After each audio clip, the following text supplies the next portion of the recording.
warahmatullahi wabarakatuh. Perkenalkan, nama saya Ahmad Sofyan, NIM 2018-53010, dari Fakultas Teknik, Prodi Sistem Informasi Universitas Muria Kudus. Untuk kali ini, saya akan membahas tentang COVID, mulai dari pengertian dan nanti seterusnya. Oke, untuk langsung saja untuk materi COVID. COVID, apa sih itu COVID? COVID adalah kepanjangan dari Control Objective for Information and Related Technology. Untuk COVID sendiri dirancang sebagai alat penguasaan IT yang membantu dalam pemahaman dan memanage resiko, manfaat, serta evaluasi yang berhubungan dengan IT. COVID sendiri merupakan kerangka panduan tata kelola TI dan atau sebagai toolset pendukung yang bisa digunakan untuk menjembatani gap antara kebutuhan dan bagaimana teknis pelaksanaan pemenuhan kebutuhan tersebut dalam suatu organisasi. Untuk selanjutnya, COVID sendiri memberikan panduan kerangka kerja yang bisa mengendalikan semua kegiatan organisasi secara detail dan jelas, sehingga dapat membantu memudahkan pengambilan keputusan di level top dalam organisasi. Siapa sih pengguna dari COVID sendiri? Untuk COVID yaitu digunakan secara umum oleh orang yang memiliki tanggung jawab utama dalam alur proses organisasi, yang organisasinya sangat bergantung pada kualitas, kehandalan, dan penguasaan teknologi informasi. Untuk COVID sendiri memiliki visi dan misi. Apa sih visi dan misi dari COVID sendiri? Untuk visi COVID yaitu adalah sebagai model untuk penguasaan IT. Kemudian untuk misi dari COVID yaitu melakukan penelitian, pengembangan, publikasi, dan promosi terhadap kontrol objektif dari teknologi informasi yang secara umum diterima di lingkungan internasional untuk pemakaian sehari-hari oleh manajer dan auditor. Untuk COVID framework, di sini untuk yang pertama adalah ada IT resource yang terdiri dari yang pertama adalah adanya data. Kemudian yang selanjutnya adalah information system, yaitu adalah adanya sistem informasi. Kemudian ada teknologi, kemudian ada facility atau fasilitas, kemudian ada human resource. Kemudian yang selanjutnya adalah di sini adalah IT proses, di mana IT proses sendiri terdiri dari plan and organize atau perencanaan dan organisasi. Kemudian yang selanjutnya adalah acquire and implement atau adanya pengadaan dan implementasi. Kemudian yang selanjutnya adalah adanya deliver and support atau ada pengantaran dan dukungan. Kemudian yang selanjutnya adalah monitor and evaluate, yaitu adanya monitoring dan evaluasi. Kemudian yang selanjutnya yaitu adanya tahapan business requirement. Untuk business requirement ini terdiri dari yang pertama adalah effectiveness, yaitu adalah aktivitas. Kemudian yang selanjutnya adalah efisiensi atau efisiensi. Kemudian yang selanjutnya terdiri dari confidentiality atau rahasia. Kemudian yang selanjutnya adalah integrity atau sebuah integritas dari sebuah perusahaan itu. Kemudian yang selanjutnya adalah availability atau ketersediaan. Kemudian yang selanjutnya adalah compliance atau pemenuhan. Kemudian yang selanjutnya adalah information reliability. Untuk yang selanjutnya yaitu adalah untuk bagian IT resource sendiri yaitu tersedianya sumber daya IT. Untuk sumber daya IT sendiri seperti yang tadi sudah saya sebutkan, terdiri dari yang pertama adalah adanya data. Kemudian yang selanjutnya adalah adanya information system atau sistem informasi. Untuk selanjutnya adalah adanya teknologi atau teknologi sendiri. Kemudian yang selanjutnya adalah adanya fasilitas. Kemudian selanjutnya yaitu dibutuhkan human resource. Untuk bagian IT proses, tahap IT proses sendiri yaitu bagaimana sebuah IT diorganisir untuk bereaksi terhadap suatu kebutuhan, yaitu terdiri dari yang pertama adalah adanya planning dan organization, adanya perencanaan dan organisasi, kemudian yang selanjutnya adalah akuisisi dan juga implementasi.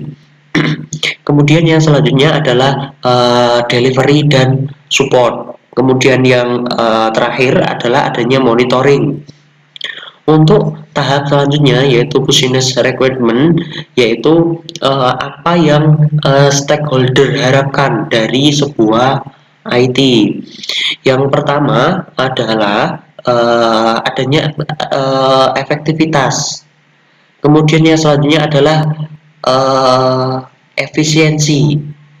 Lalu ada confidentiality, kemudian ada integritas, ada terus availability, kemudian ada compliance atau pemenuhan, kemudian yang selanjutnya adalah information reliability.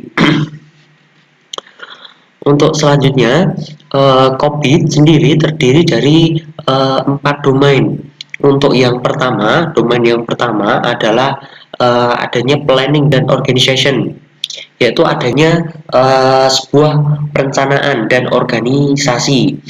Kemudian yang selanjutnya adalah adanya akuisisi, dan kemudian ada implementasi dari sebuah planning.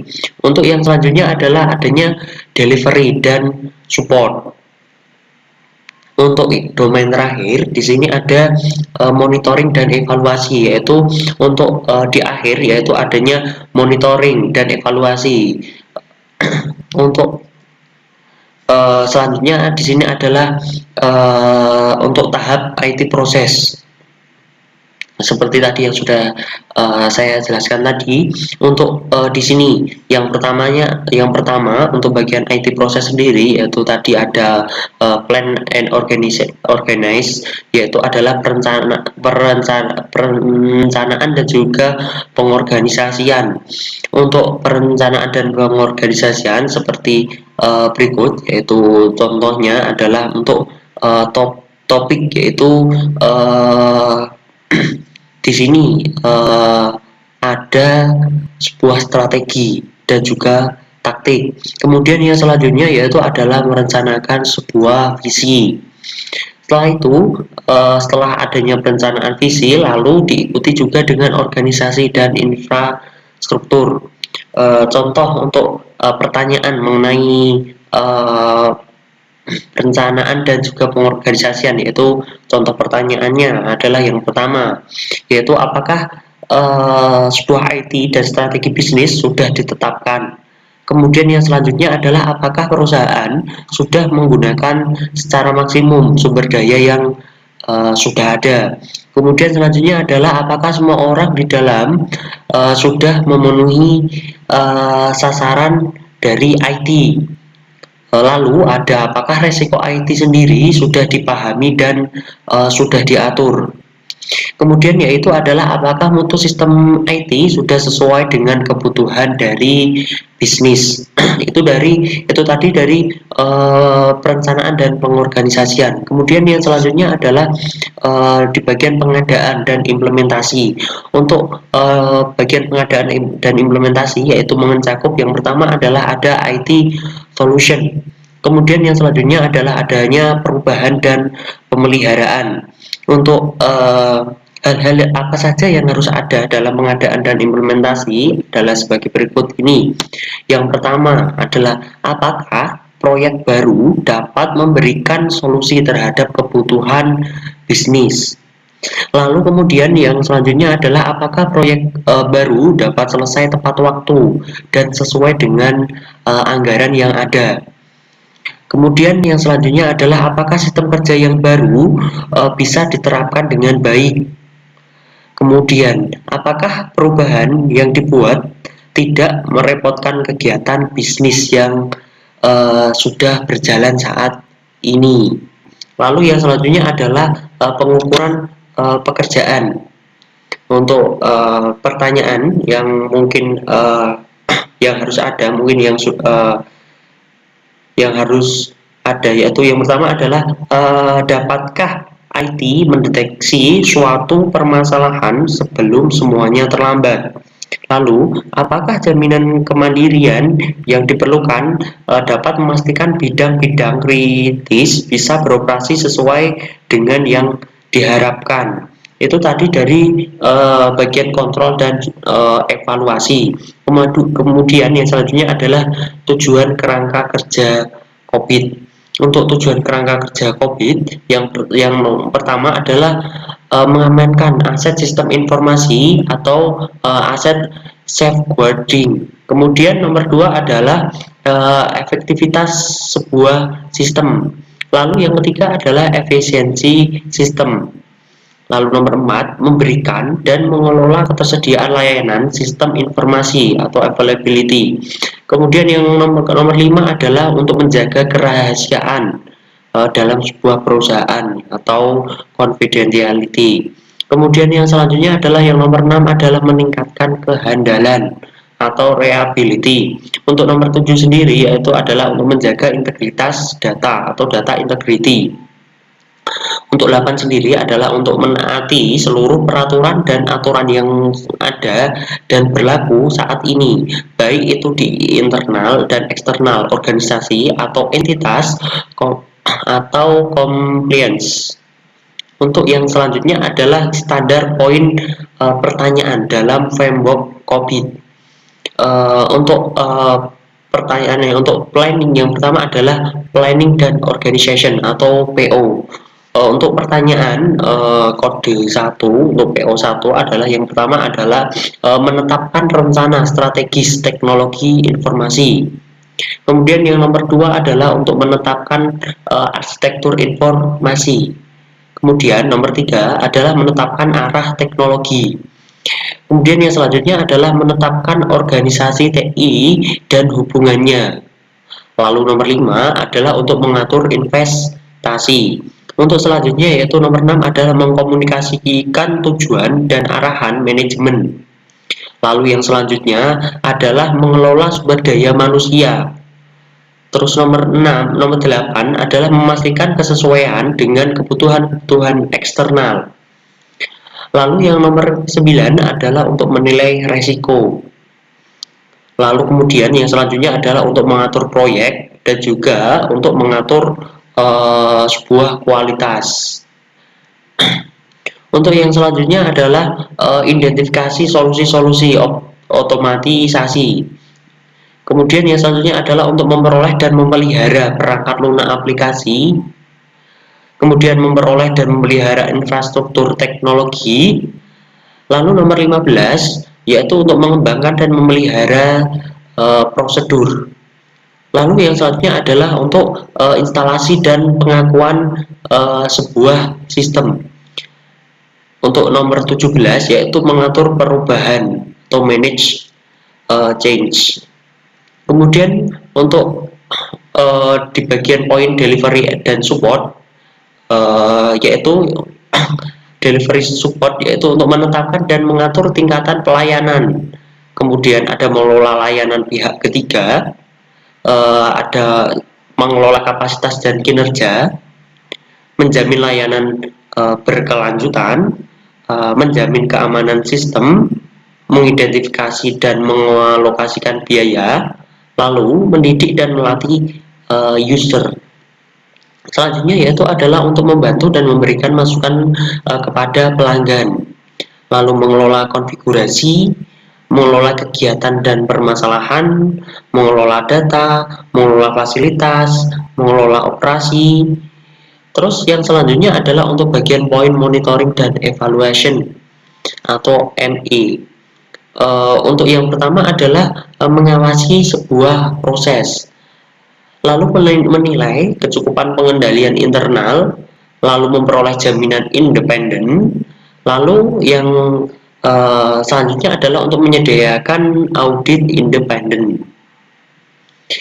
Untuk contoh sendiri dari poin standar COVID terkait poin PO nomor 1 yaitu menetapkan rencana strategi teknologi informasi atau define a strategic IT plan. Dari poin ini menjadi beberapa subpertanyaan, yaitu sebagai berikut. Yang pertama adalah apakah instansi memiliki dokumen rencana strategis di bidang penerapan TI? Lalu, apakah instansi telah membuat dokumen rencana strategis di bidang TI untuk jangka panjang? Lalu, apakah dokumen rencana strategis di bidang TI telah disosialisasikan dengan seluruh aktivitas instansi?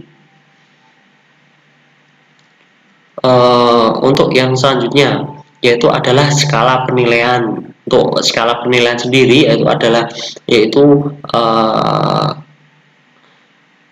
mencakup model kematangan atau maturity model atau penerapan teknologi informasi.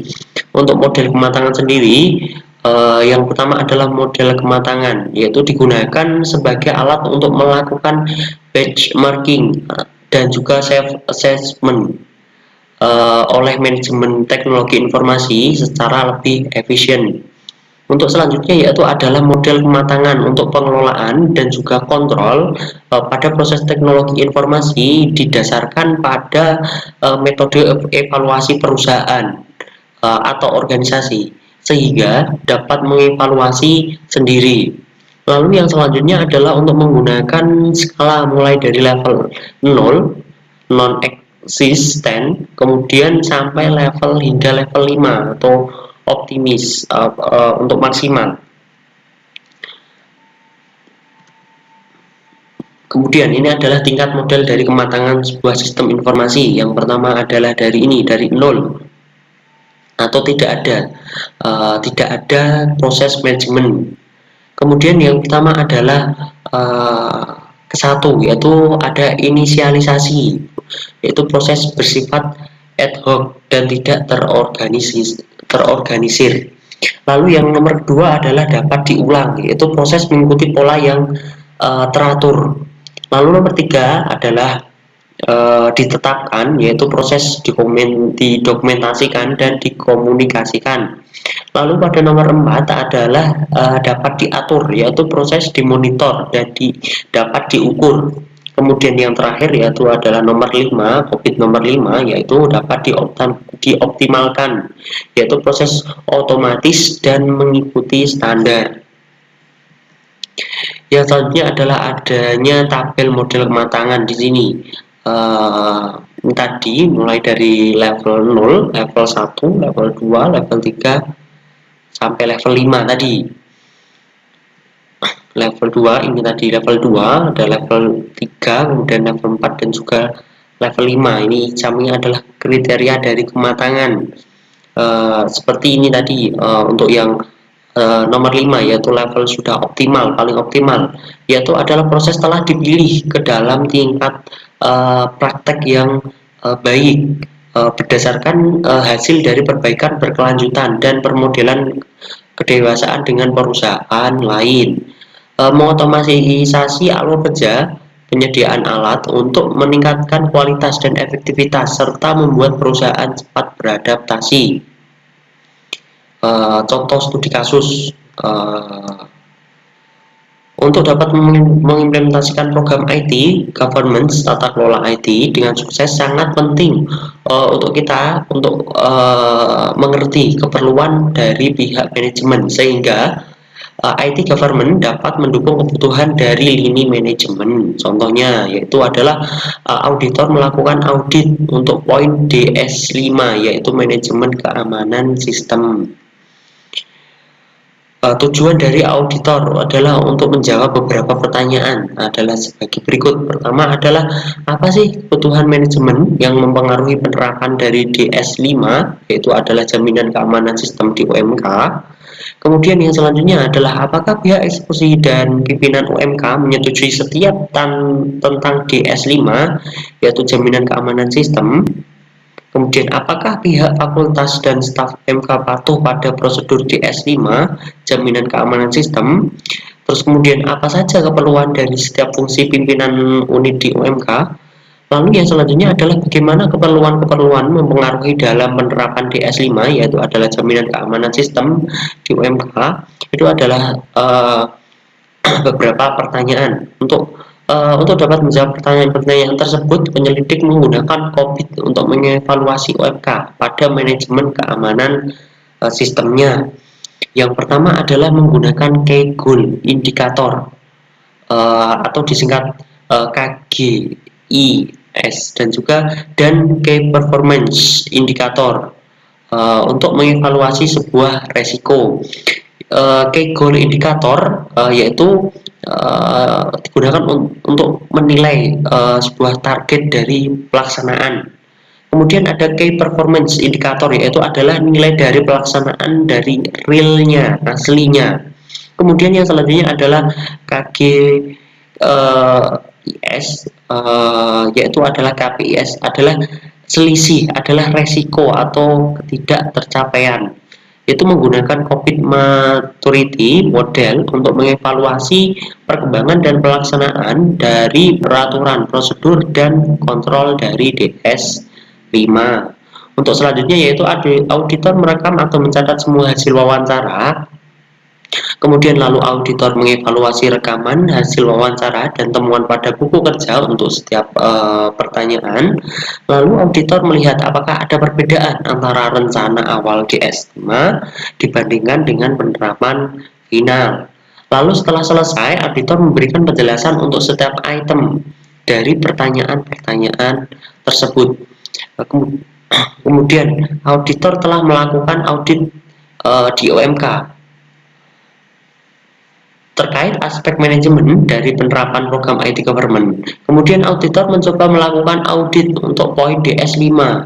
Kemudian lalu yaitu komitmen pihak eksekutif dan pimpinan dari UMK sangat bagus dan patuh terhadap prosedur yang telah dibuat untuk mendukung poin DS5 dan juga telah dicatat atau didokumentasikan dengan baik. Akhirnya DS5 manajemen keamanan sistem memiliki nilai maturity sebesar 3, yaitu diterapkan, define, kemudian proses dikomunikasikan dan didokumentasikan.